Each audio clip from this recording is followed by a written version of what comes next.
Exactly.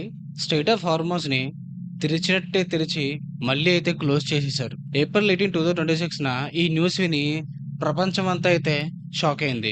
అది ఎందుకంటే strait of హార్మోస్‌ని already open చేసి, మళ్ళీ సడెన్‌గా క్లోజ్ చేయడం గల కారణం ఏంటి అని. మళ్ళీ క్లోజ్ చేయడం వల్ల ఇంకా ఎన్ని ఇబ్బందులు ఫేస్ చేయాల్సొస్తదని ప్రపంచమంతా అయితే ఒక డౌట్‌లో పడిపోయింది. అండ్ మెయిన్ థింగ్ ఏంటంటే ఆయిల్ ప్రైజెస్ అయితే ఎక్కడికో వెళ్ళిపోతున్నాయి. అలాగే మన ఇండియా తాలూకా వెసెల్స్ మీద ఫైరింగ్ అయితే జరిగింది. నేనైతే ఈ వీడియోలో మనం టోటల్ జియోపాలిటికల్ టెన్షన్‌ని, రష్యా రోల్‌ని, ప్రెజెంట్ మన ఇండియా సిట్యుయేషన్ ఏంటి అన్నది డీటెయిల్‌గా అయితే ఎక్స్‌ప్లెయిన్ చేయబోతున్నాను. వీడియోని ఎక్కడ స్కిప్ చేయకుండా మొత్తం చూడండి.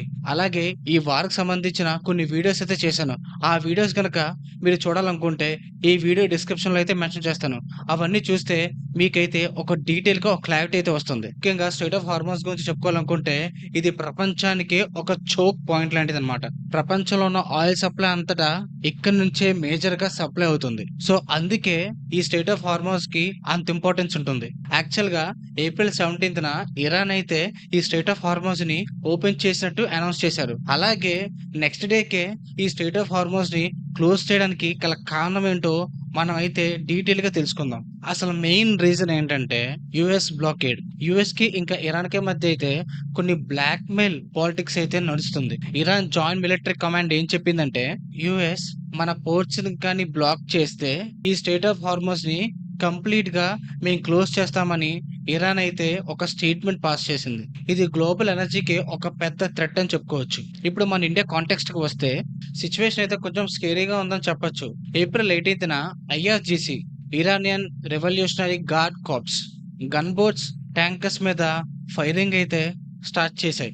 మెయిన్‌గా మన ఇండియాకి సంబంధించిన ఆయిల్ ట్యాంకర్స్‌ని చూసుకుంటే దేశ్ గరిమా అనే మన ఇండియన్ ఫ్లాగ్ ట్యాంకర్ అయితే సేఫ్‌గా అయితే క్రాస్ అయింది. కానీ సన్మాన్ హెరాల్డ్ అండ్ దేశ్ వైభవ్ లాంటి 4, 5 ట్యాంకర్స్ అయితే వెంటనే టర్న్ అయ్యాయి. ఎందుకంటే దీనికి main reason IRGC gun boats అయితే ఫైర్ చేయడం స్టార్ట్ చేశారు కాబట్టి. దాంతో ఆ ట్యాంకర్స్ అన్నవి రిటర్న్ అయ్యాయి. దీంతో ఇండియా సీరియస్ అయ్యి ఇరాన్ ఎన్‌వై మొహమ్మద్ ఫాతలీని సమ్మోన్‌కి అయితే పిలిచింది. ఫారెన్ మినిస్టర్ చాలా స్ట్రాంగ్ ప్రొటెస్ట్ రిజిస్టర్ అయితే చేశారు. ఇదంతా ఎందుకంటే మన సెయిలర్స్ యొక్క సేఫ్టీయే బిగ్ కన్సర్న్‌గా ఇండియా తీసుకుంది కాబట్టి. ఇంకో సైడ్ చూస్తే ఇజ్రాయెల్ అండ్ లెబనాన్ మధ్య సీజ్ ఫైర్ అన్నది 10 డేస్‌గా నడుస్తుంది. యూఎస్ ప్రెసిడెంట్ డొనాల్డ్ ట్రంప్ గారు అయితే దీన్ని మీడియేట్ చేశారు. కానీ సీజ్ ఫైర్ ఉన్నా కూడా అందులో ఉన్న టెన్షన్ అయితే ఏమాత్రం అయితే తగ్గలేదు. ఇజ్రాయెల్ అయితే మిలిటరీ యెల్లో లైన్ అనే ఒక కొత్త కాన్సెప్ట్‌ని అయితే తీసుకొచ్చింది. దీన్నైతే సౌతర్న్ లెబానాన్‌లో ఎస్టాబ్లిష్ చేసింది. సింపుల్‌గా చెప్పాలంటే ఆ యెల్లో లైన్ గాని క్రాస్ చేస్తే మేము షూట్ చేస్తామని వాళ్ళు డైరెక్ట్‌గా వార్నింగ్ ఇచ్చినట్టే. దీనికి ప్యారలల్‌గా లెబనాన్ ప్రెసిడెంట్ అయిన జోసెఫ్ ఆన్ ఇజ్రాయెల్‌తో డైరెక్ట్ టాక్స్‌కి అయితే రెడీ అవుతున్నారు. కానీ హెజ్బోలా అయితే సింపుల్‌గా దీన్నైతే యాక్సెప్ట్ చేయలేదు. దీని ప్రకారంగా హెజ్బోలా లీడర్స్ ఏమంటున్నారంటే ఇది సరెండర్ నెగోషియేషన్.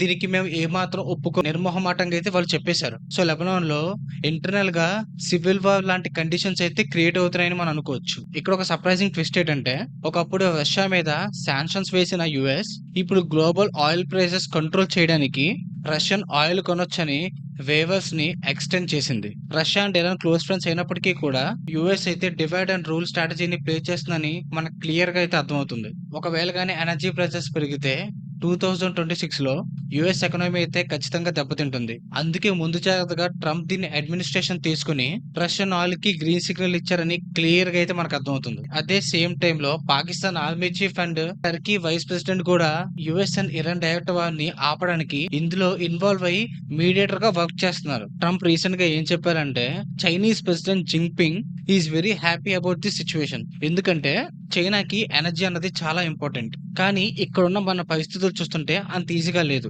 హెజ్బోలా అటాక్స్ వల్ల ఒక ఫ్రెంచ్ సోల్జర్ అయితే చనిపోయారు. ఫ్రాన్స్ అండ్ యుఎన్ ఇప్పుడైతే ఇజ్రాయెల్ అండ్ లెబనాన్ మ్యాటర్స్ లో ఇన్వాల్వ్ అవుతున్నారు. ఒకవేళ ఇరాన్ గాని ఈ స్టేట్ ఆఫ్ హార్మోన్స్ ని ఇలాగే బ్లాక్ చేస్తే ప్రపంచం మొత్తంలో ఇన్ఫ్లేషన్ అనేది పీక్స్ కి వెళ్తుంది. సింపుల్ గా చెప్పాలంటే ఏవైతే మార్కెట్ ప్రైసెస్ ఉన్నాయో అవి హై పీక్స్ కి అయితే చేరుకుంటాయి.